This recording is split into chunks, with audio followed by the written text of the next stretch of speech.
Welcome back to the Road of Life podcast. This week, we're talking about exponential relationships. Yeah, we get people a lot actually commenting on our relationship and that we appear to have a strong relationship. It's a consistent theme, I'd say, that we get. I think it's something that we do get, and I think up until recently we didn't always have, like, people would ask, like, what do you attribute that to, or like what what is it What about do you do? what is it about your relationship?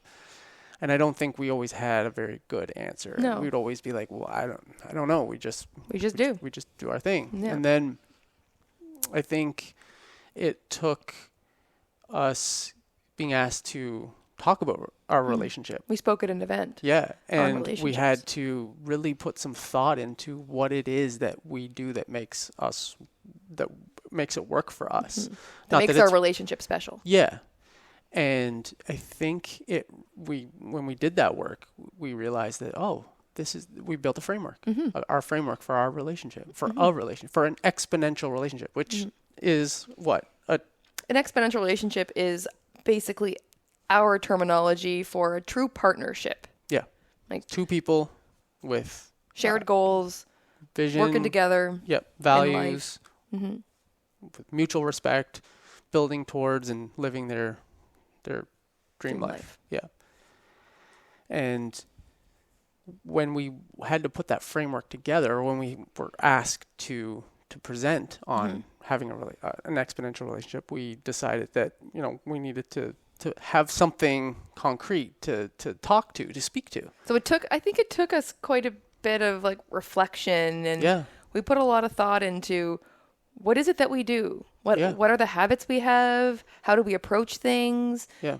We spent a lot of time considering what this was. Yeah. And how critically analyzing why we have such a great relationship and what are the things that we do in order to enable that. Yeah. And it ultimately came down to the framework is built on three commitments.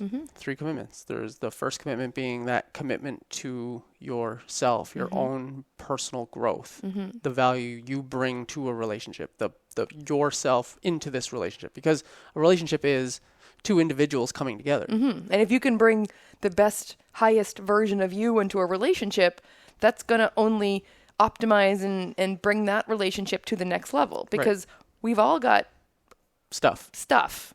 And the less that stuff from our past interferes with our present, the better the relationship we're going to have. So the more you work on yourself, the better the version of you bring into that relationship right off the bat. Totally.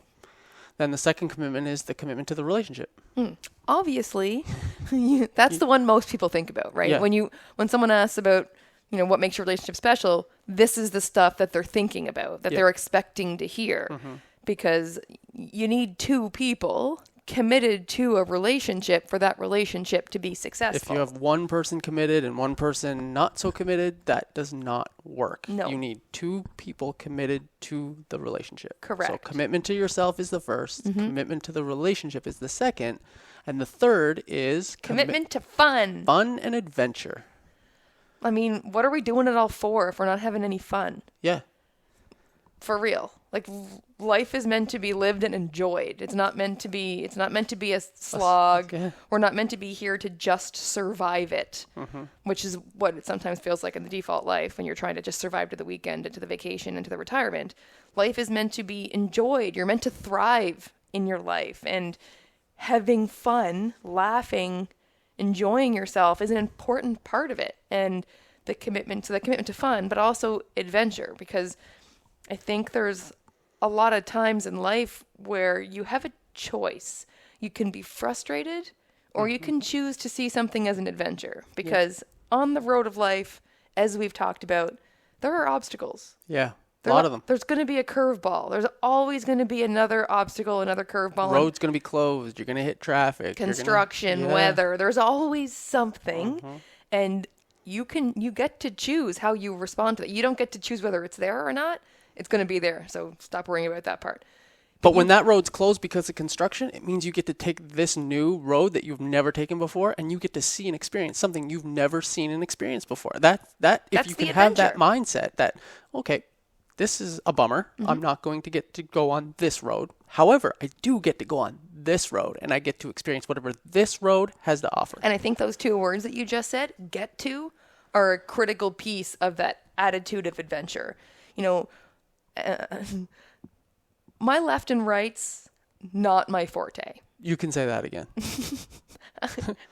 like, you would have a 50-50 chance if you even just guessed half. I'm not even I'll give it to you. You get it 50% of the time.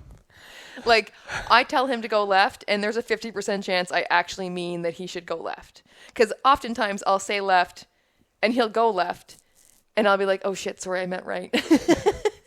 But instead of being frustrated, he eventually got to be able to get to the point where it's like, well, I guess we're on an adventure. I guess we are. And so now when we, experience those obstacles in life, rather than internalizing it and being frustrated by whenever's been put in our path, whatever we're experiencing, we look at each other and say, I guess we're on an adventure. Yeah.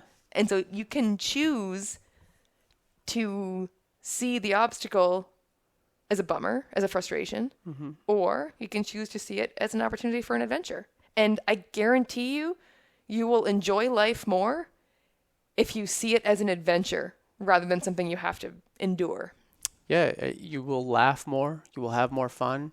And I think it's important, like, when life throws you a curveball, obviously you take it, it's better if you take it in stride and take it as an adventure and have that different outlook on it. But I think it's also going out and seeking adventure and seeking having fun, creating that in your relationship. I think it keeps it fresh and fun. And like, if you're laughing and having a good time with someone, that is increasing those happy hormones. You're actually literally injecting yourself with the happy hormones. One of my goals last year in my journal, I write my goals out every day, and one of my goals last year was to laugh and have fun with you every single day. That was a goal on my goals for last year. Yeah. Because it's important. Totally. And I think we have several ways we do that are we'll talk about in future episodes. I think I don't know that we'll get into them. They're unique to us and they're unique to you. Yeah. It's what are the things you enjoy doing? Yeah. What makes you laugh? What makes you smile? What's fun for you? Because we love to go to sporting events. Yeah. That's not going to be fun for everybody. Huge sports fans. So like, we love to go to the World Cup and sit with 80,000 people at a soccer game. Yeah. Not everyone's idea of a good time. It just isn't. Yeah. And so you need to figure out what's fun for you. What do you like to do? What does your partner like to do? And do those things. Have fun together. So that was the third commitment. Yeah. Which I'd say the first two, the first and the third one, the commitment to self and the commitment to fun, are not what comes to mind for most people right off the hop. No. And you might get to working on yourself eventually, but I think that commitment to fun, that third commitment, is something that makes us unique. It works for us. Yeah.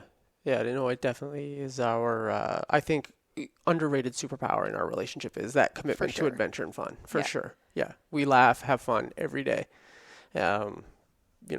Just random things that make us laugh. And I think that's the key for people, is finding those little joys, those little things that you can do with someone that make them laugh, that you can just have that fun with. Like the cardboard penis you made? Yeah. During COVID, I guess we can't just leave that out there with no explanation whatsoever. I think we need to talk about it now. But during COVID, we were sent face masks to, it was like the whole world was closed and wearing face masks. We were sent these face masks, and part of the packaging was this cardboard, and these masks were wrapped around the cardboard, and it really, when I opened it, I was like, wow, this looks remarkably like a penis, this cardboard. With a minor modification, it would look like exactly like a penis. So I obviously made that modification and created a cardboard penis. In fact, he created two. Yeah, well, there was enough packaging for two. So what's better than one cardboard penis? Two cardboard penises. I would have made three if there was enough, but we ran out of materials. So I created these, and now when I created it, I hid it in random places around the house for you to just find. Like a sweater or something. Put it in your pants, or I pulled the sweater out and the cardboard penis falls to the ground, and I was like, what the hell? oh, okay, game on. So then I just hid it in his clothes, and we've been passing these cardboard penises 3 years now. back and forth for more than 3 years. Yeah, and they're still around. And like, what makes putting away laundry more fun than discovering a cardboard penis that you then need to hide in his clothes? Yeah, I think that's what it's all about, is finding the little joys, the little things that you can do to have fun in your everyday, like the mundane, like because like let's be honest, most of life is the day to day, like the mundane, like building a business or getting to doing go to laundry. the World Cup and sitting with 80,000 people is a once every 4 years type of thing. Or what once do you in do a every day? lifetime. Yeah, like it's not an everyday thing. And so it's the everyday things, the mundane, the laundry, the cooking, the building a business, the everyday things that you do in your life, finding the joy and the happiness and the little things that you can laugh at in those times is what's really critical to a relationship. And so I think we do have a pretty good, we've honed in on that pretty well, on how that works for us. The cardboard penis is one of the tools that we use. So feel free to borrow that if that's something that is of interest to you. But also feel free to just come up with your own little jokes and inside games that work for your relationship. But I think, to your point, it's of the 3 commitments, the commitment to the relationship is the one that I think most people would think about and expect and understand on a certain level. But now when we talk about these commitments, there are elements within these that really make up those commitments. Like there's the commitment to the relationship, there's there's different strategies and vulnerability, there's there. different things, right, that we would talk about and hone in on. But it's that high level commitment that people would really be honed, like they would understand that would be that's what they obviously think. an important part. Exactly. Yeah.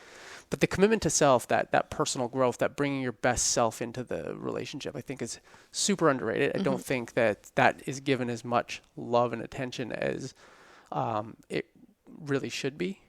And so I think that's what makes our outlook on relationships, having an exponential relationship, I think those 2 commitments are really what stands it apart from other kind of frameworks out there. Like I have an exponential relationship coaching program. We built that 8-week program on the foundation of these 3 commitments. Yeah, totally. Like the commitment to the personal growth, yourself, the commitment to the relationship, the commitment to fun, they're all key elements within that program for sure. And the only other piece of that program that is not part of these 3 is probably what we'll talk about in one of the next couple of episodes, I would guess. But it's that living the life of your dreams, Dream life. like lifestyle by design. I think it kind of fits a little bit underneath the commitment to fun and adventure a little bit, but it's kind of an overarching kind of concept of you're doing all this for a reason. It's it ties it all together. Totally. I think. Yeah, exactly. But that is a program that we created because of the journey we've been through and the questions and the comments we've received on our relationship and how do we make it work? How do we function? Like what makes you, like your relationship? How does that happen? How do you make that work? We get that question asked at every event we go to. Yeah. And in the last several events, been getting the question of like, can you help me? How do I want to have what you have. Yeah. What do I need to do? Yeah.